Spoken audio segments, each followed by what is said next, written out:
Pour échapper à la violence des hommes et aux turpitudes du monde, Sam Pickett s'était réfugié dans le désert pour y trouver la paix.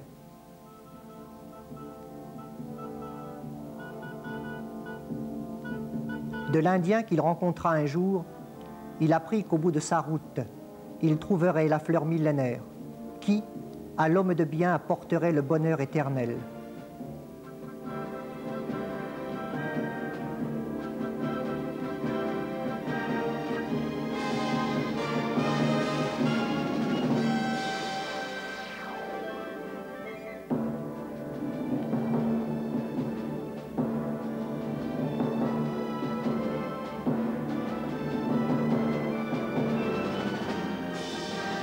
Depuis l'enfance, Sam essayait d'échapper au cauchemar qui le hantait. Cette vision d'un monde de haine et de violence voulu par les hommes.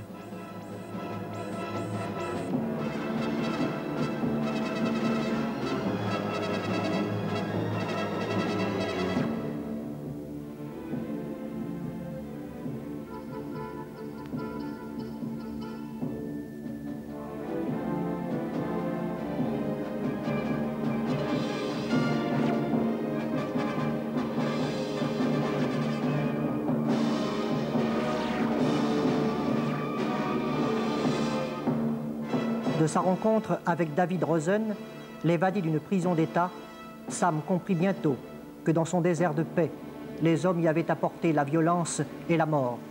Mais il refusa de participer au jeu cruel qu'on lui imposait.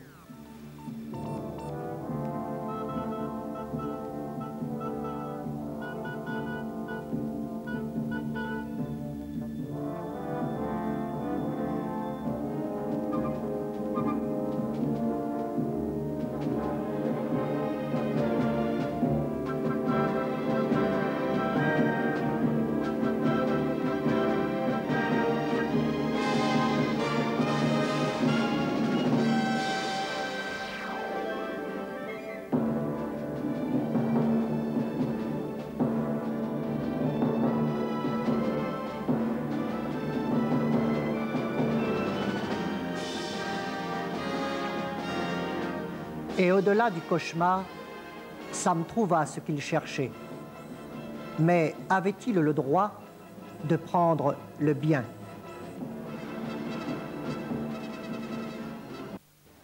Nous venons d'entrer dans la rubrique des films à scénario avec un extrait d'un western que vous avez réalisé, Polka Dupré, en 77. Oui. Et combien de films vous avez tourné?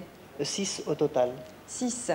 D'où vous est venue cette passion pour le cinéma, Polka Dupré? C'est l'aboutissement d'un rêve d'enfant et ce rêve devait devenir réalité en 1967 avec l'achat de ma première caméra. Faire du cinéma, je crois que c'est avant tout, dans le domaine du scénario, je crois que c'est avant tout rester honnête avec ce que l'on réalise, de telle sorte que le public puisse accepter ce que vous tournez.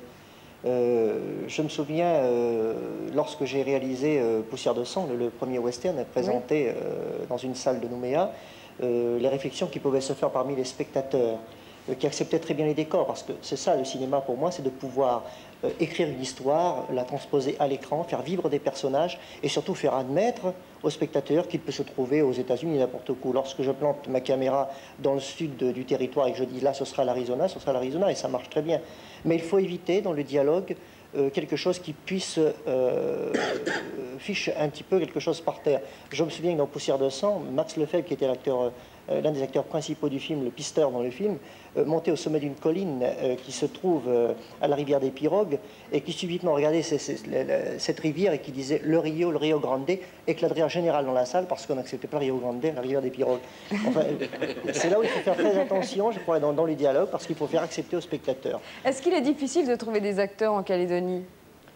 Difficile pour moi, non, parce que tout est parti à partir du music-hall que nous faisions déjà depuis les années 60. Il y avait déjà une bonne écurie d'acteurs et d'actrices. On a un acteur, Polka Dupré, avec nous ce soir. Il s'agit de Léonard qui a tourné... qui est le premier acteur, mélanésien à avoir tourné... et qui interprète de La Montagne des Sources, le dernier film que je viens de réaliser. Il a pris combien de temps au tournage? 2 ans, c'est ça? 2 ans au tournage, oui. C'est difficile, Léonard, de faire du cinéma? Oui, c'est difficile. Hein. Je sais pas pourquoi il me regarde. Ça demande beaucoup de travail. Ça demande beaucoup de travail. Oui. Et je dois dire qu'il fallait savoir utiliser Léonard dans la mesure où il n'avait jamais fait de cinéma. Il était tout à fait amateur et je crois que c'était intéressant d'utiliser certains côtés de sa personnalité pour les passer à travers le personnage. Ça a été une expérience que vous êtes prêt à recommencer, Léonard? Je sais pas, ça dépendra. Ça dépendra de Paul. Oui. Toujours. Alors, on va voir d'autres films, Paul, si vous le voulez bien. Nous allons voir des extraits de Qui a tué Larry Jones. Alors ça, c'est un film policier que vous avez tourné en 1974. Après, nous verrons des extraits, un extrait plutôt de Poussière de sang, un western tourné en 72, et La montagne des sources en 80, où on va avoir le plaisir de voir Léonard en pleine action. Allô, pénible, hein, cette petite comédie, Bernard. Je t'entends respirer d'ici. Tu veux que je te dise? C'est la peur. Oui, la peur, Bernard. Mais qui êtes-vous? C'était cette comédie. On appelle la police. Non, tu ne...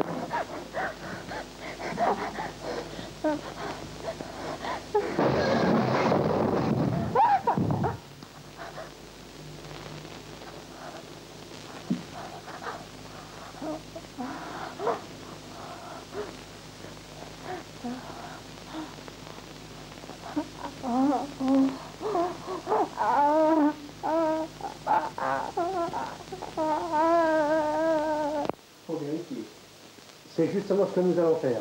Toi, Jacques, tu essaies de localiser la fille tout en restant en contact avec nous par radio. Si nous avons confirmation, on te rejoint et on embarque. Allez, en route.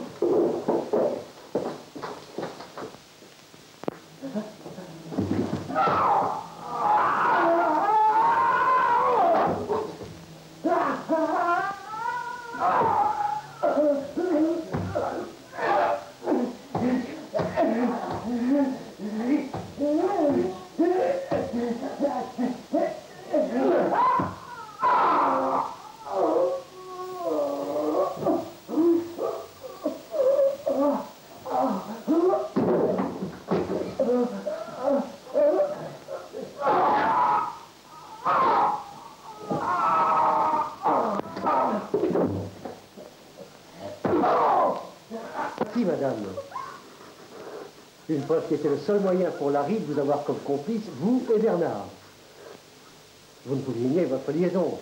Un homme n'offre pas bijou de 200 000 francs à une femme qu'il n'aime pas.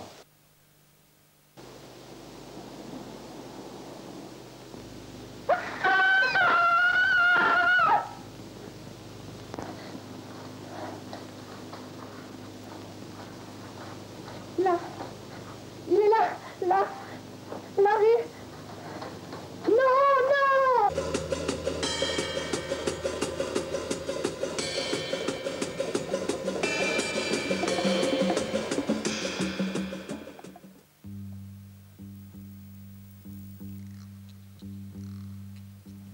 Ils étaient trois êtres dont l'existence avait été nouée par un lien de sang. Il y avait Matt Benson, l'homme de loi implacable et sûr de son bon droit. Anita Chavez, loyale mais partagée entre l'amour et l'amitié. Et Buck Lang, le tueur triste. Il y eut d'abord l'enfance, et tandis que Matt cueillait des fleurs sauvages pour Anita, le petit Buck, lui, s'initiait déjà au maniement du Colt, ce qui allait le conduire un jour à tuer des hommes.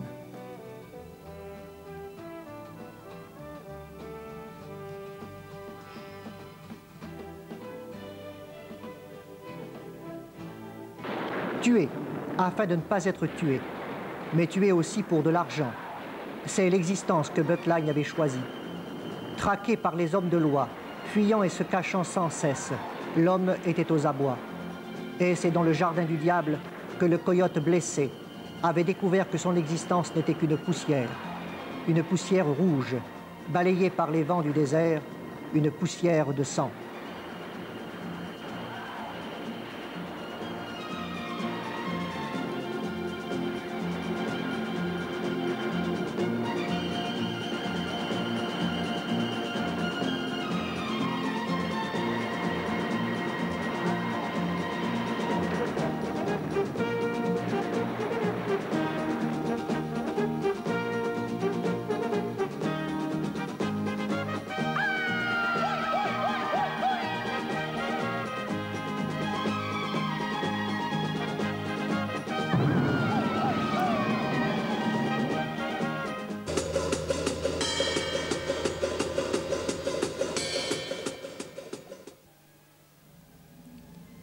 La montagne des sources, c'est l'histoire de Théa, fils de Goa, valeureux guerrier d'Arama, qui, sur le champ de bataille à la mort de son père, a fait serment d'arracher aux dieux la malédiction qu'ils ont infligée à sa tribu.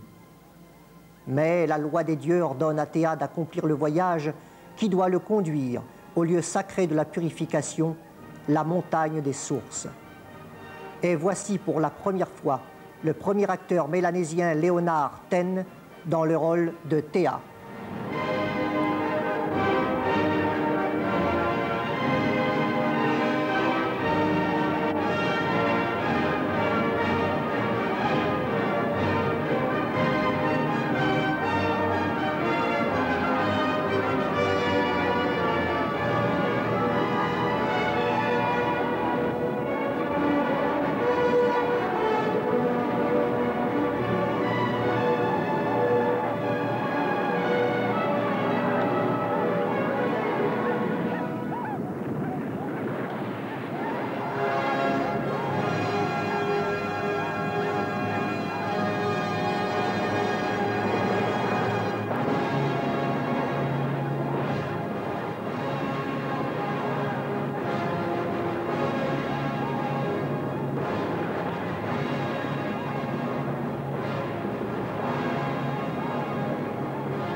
Monsieur René Juppé,